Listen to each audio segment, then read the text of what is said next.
Alright, making this video because I had enough trouble figuring this shit out myself. I pulled the motor out of my 97 Ford Ranger. I bought a motor early online out of a 2000 Ranger. Well, they are different. First off, my biggest issue was the EGR. Well, you have to run the EGR on your new motor because the 2000 Ranger did not have an EGR in the motor. You can change the computer out of the truck and the wiring harness, and that just sounded like too much trouble for me.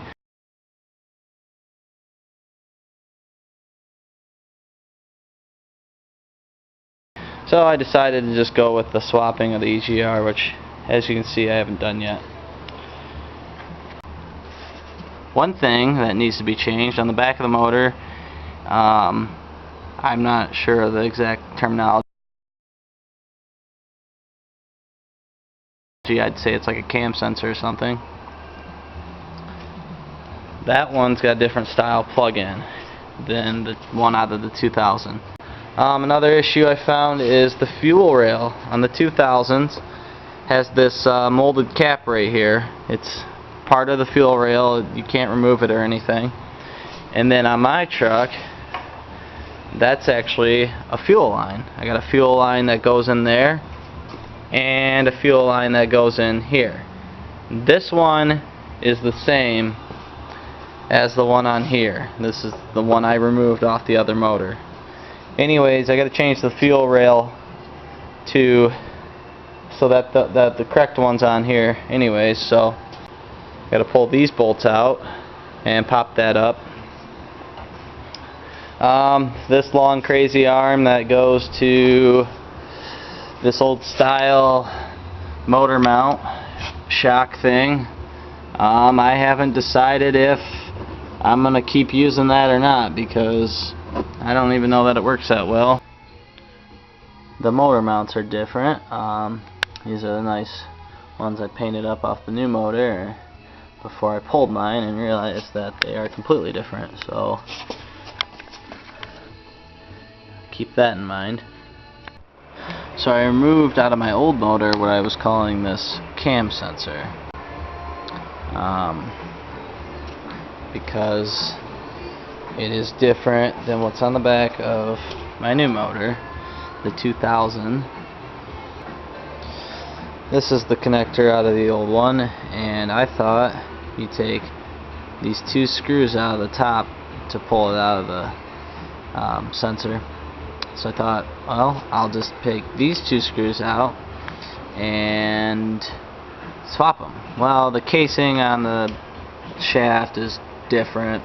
I had it at, and I'm pretty sure that's going to throw my timing off if I pull the whole shaft. So it's back to the drawing board for now, and I'm going to have to figure out how these things are timed. I don't know anything about it.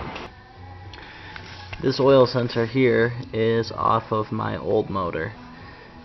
The one that was in there had some little plug-in on it that was different from this one, so when you're doing that, remember to swap those over.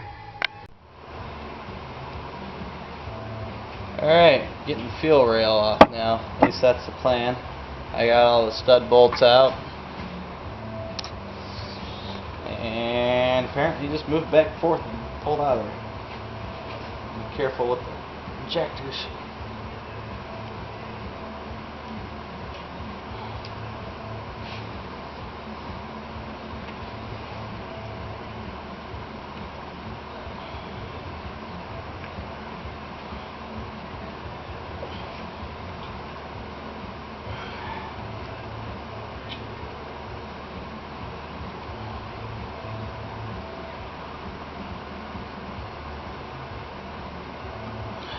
Comes a little bit.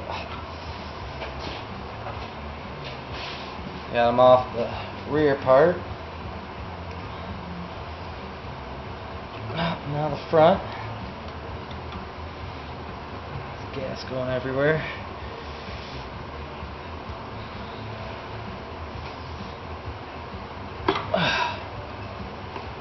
There we go. That wasn't too bad. Alright, gas is going everywhere. I got my fuel rail switched over to my old motor's fuel rails on here now, because it's got this extra port that this fuel rail was lacking. It was just plugged, I guess you could say.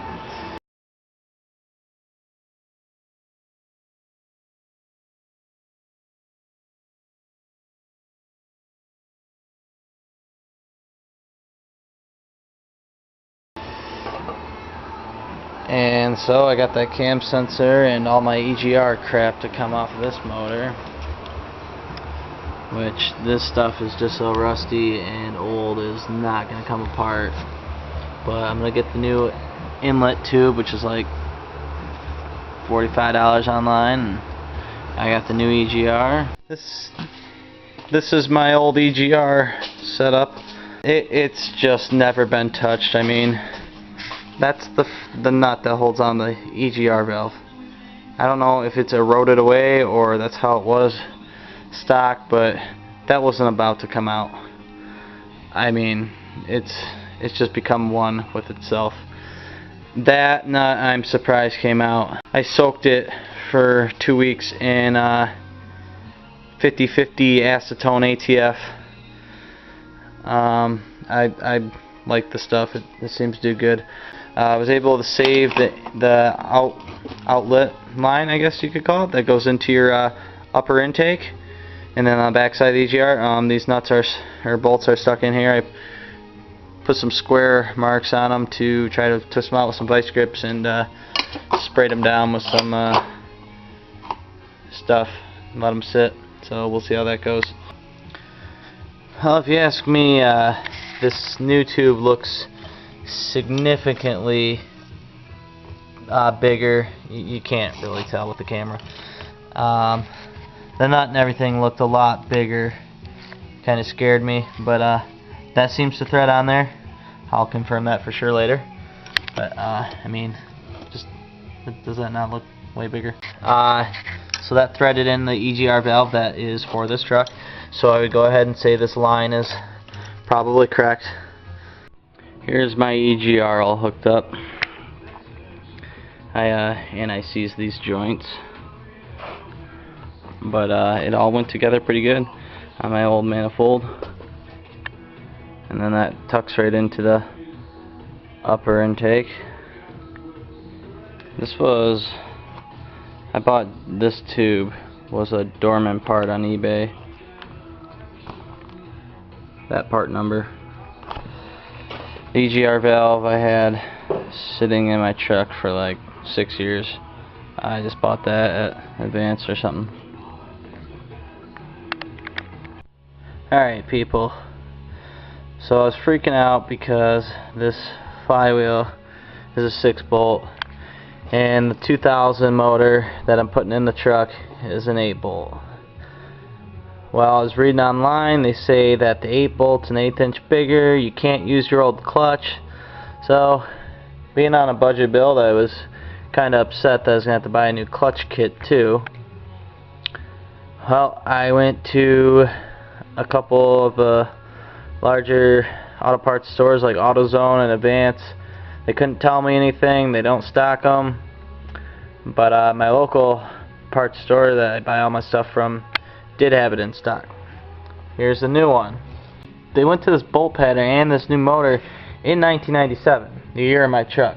They had the motor in this year, but I wasn't lucky enough to get the same motor, of course. Anyways, this disc is not any bigger. It's the same size as the old Flywheel. It's got the different bolt pattern, and that's it. Same size. You use the same clutch as your old one. Everything's the same. It's, I mean, just a fuzz taller. Nothing I'm gonna worry about. This hole here is significantly bigger than this pilot bearing, but from what I can see, this bearing is sitting against a bushing. I'm gonna try to knock out this bearing and this bushing and put them in there, and we'll try that in a second here. Yeah, like I said, I'm I'm dealing with all these changes on this motor, but they were running this motor in 1997. In 97 is when they changed. They offered this 6-bolt and an 8-bolt pattern. So when you go to the parts store and ask for a flywheel, they'll ask you if it's a 6 or 8-bolt because they offer both in 97. From 97 to 2000, they have this one. Same part number if you get it for a 1997 Ford 4.0 or 2000 Ford 4.0. Same part number. And then they all run the same clutch even prior to 97. And then after 2000 they go to a different one that's a completely different motor, so I don't know anything about the 01s and forward. Before you go knocking out parts, just use a little common sense. Remember where your bearing is supposed to sit, and I didn't even know between the bearing and the flywheel that was a bushing. To me it looks like it comes level with the bottom of the flare right here. The standard backyard mechanic size for knocking these out for your own reference. I used a 14mm socket to knock out the pilot bearing, and this one here I'm going to use to knock out the bushing is a 13/16, and we'll see how this goes. I don't know. Easy, easy, easy, easy.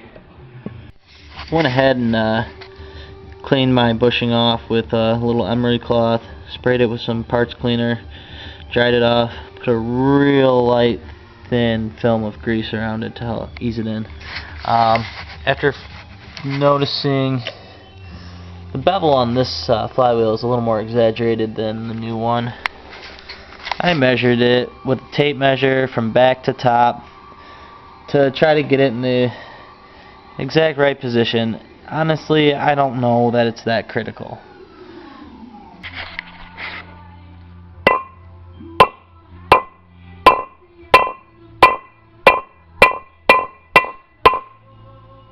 Okay, that grease worked good. As you can see on this grainy 14 megapixel dinosaur, there's a ring in there above the needle bearings on that side. On this side the needle bearings come almost to the top. What I'm going to do there is leave this ring at the back, put the top of the needles down first, and leave that ring in the back. Just, I don't know, that seems like that's good. I put a real thin film of grease inside the bushing, not on the pilot bearing itself. I don't know, the grease kind of freaked me out when I put it on the bushing because it went in there real easy at the end, and I just don't want it slipping around in there. I'm sure it won't.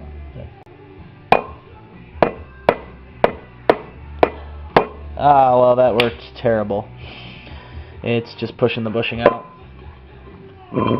The bushing, I took all the grease off of it and tried putting it back in the flywheel. No luck. This is still trying to push it all the way through. That's tight tolerances is kind of hard getting it started, and I don't want to get it crooked. Anyways, got my 14mm socket here, and I just got that as straight as I could get it, and I'm using my rubber mallet to set this.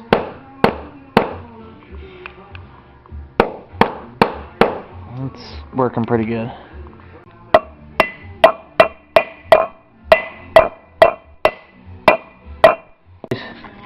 Hey, your old pilot bearing and bushing out of your flywheel you might need. Actually, no, don't use an old pilot bearing, but get a new one. I recommend.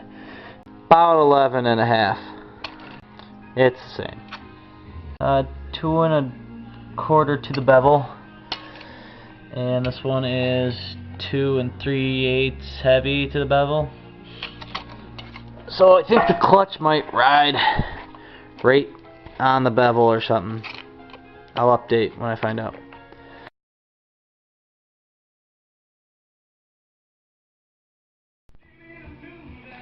Alright, we're going to try to take out the rear main seal here with a hammer and screwdriver. I've done one other rear main seal my entire life. It was on my 5-liter Mustang, and I read in the shop manual for it that you have to pull, loosen the crank, lift up on the crank, and pull the rear main out. I'll tell you right now that that comes right out when you do that. That works real well. Personally, I don't like that method because then you have to retorque your crank bearings. Not a big deal. Get out a torque wrench, do it right. It just kind of freaks me out. I already had the pan off this, and I didn't choose to go that route. Plus, I don't have a shop manual for this, so I don't even know what it suggests. But from what I've heard, that's how you're supposed to do it. I've seen other people, or heard of other people, popping them out with a hammer and screwdriver. So I am going to try that method, and hopefully that works out okay.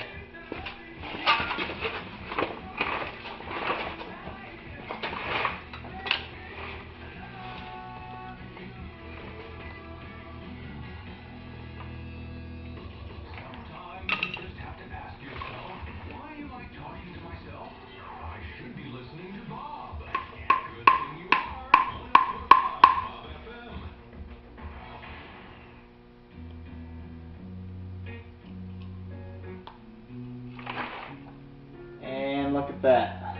Less than 20 seconds, popped it right out. Is it the right way? It's faster way, that's for damn sure.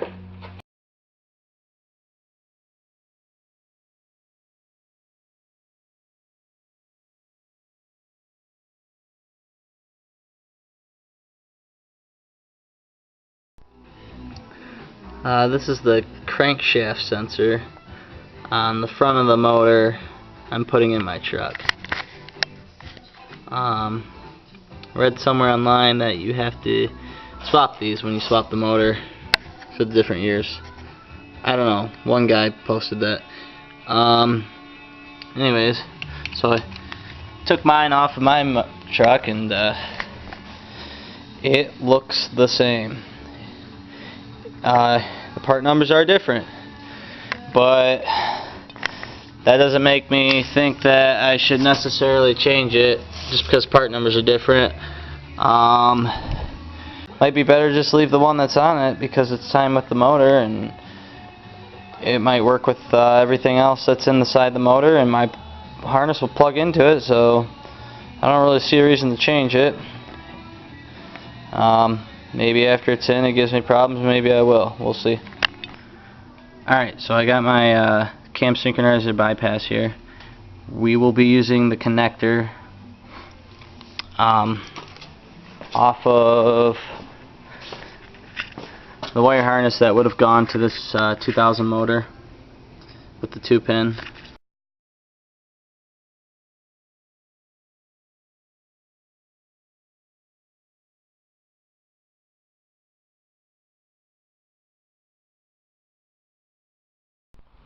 So I failed to convert my 3-wire to 2-wire this style. It wasn't going to work. Plus it's a different style sensor than the original one, and it sends the computer a different signal. So my fix is I rewired my system to the 3-wire, original harness back on it. I bought this Dorman part. It's the replacement for the synchronizer, the original synchronizer, which is this one.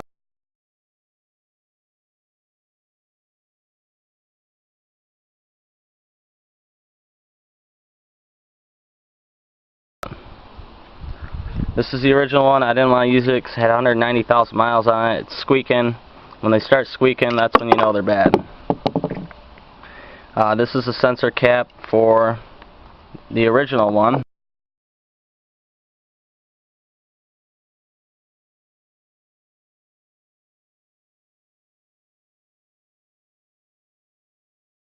And I found out this neat little thing.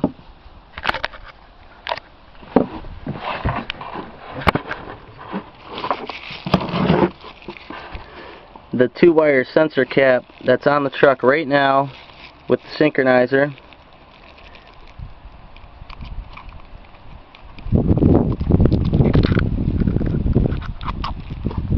Fits on there perfectly. So, although I should replace this whole synchronizer, I'm not going to because I don't want to. You got to bring the engine to top dead center on the compression stroke, #1 cylinder, and drop it in there. And I'm just gonna take this cap off the synchronizer that's on the truck in the 2000 motor, and I'm gonna pop the 3-wire on there. Granted, the internals are the same, and I'm gonna plug in my harness and see if it works. If it doesn't, I'm gonna bring the engine top dead center and drop this in there, and that'll work too.